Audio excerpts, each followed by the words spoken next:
I'm Michael Howe. We're speaking at Coromala Roselle Club where I'm the president. I'm a retired Army Lieutenant Colonel. I'm a professor in the business school at the University of Wollongong.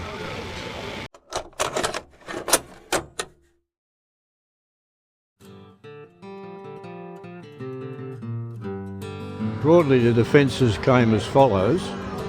In 1880, there was no Port Kembla Harbour, and it was only done in the 1920s. Up till then, the only harbour that counted was Wollongong Harbour, the old original one. And at that stage, coal ships used to come down because there were virtually no roads to Wollongong. It was so difficult that the only way you got here was ship. They were concerned that the Russians were going to invade and they would seize the coal port. So they commissioned a series of forts to defend Wollongong Harbour. There was one at Bulli that no longer exists. There was the one near the Novotel that's still there. Down on the harbour itself there's the harbourfront restaurant. There was a gun battery there. It was destroyed when they did the road and they moved the guns up near the lighthouse. In the 1930s they were still concerned about people invading, but we were then Australia and we had modern weaponry. So everybody ignored the old batteries. You go up near the new lighthouse, there's this big hole.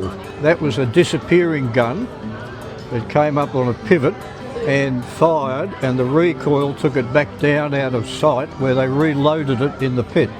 So that was the 1930s defence. In World War II, Japan came into the game and suddenly we had to defend Australia.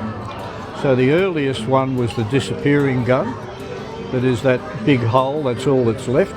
In World War II, the concern was Port Kembla. Port Kembla Harbour was an artificial harbour made by the steel industry in 1920. But they were defending the steel industry. So there's a 6-inch gun battery at the southern side of the entrance to the harbour.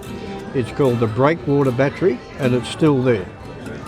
There was a gun battery 6-inch underneath Hill 60 and it's gone. But the big defence was Fort Drummond, and Fort Drummond were the 9.2s. So they were the very large, very serious guns that were aimed at defending the steel industry. But they were controlled by Hill 60. There were 2 guns and they were both buried into the hill with the concrete over them.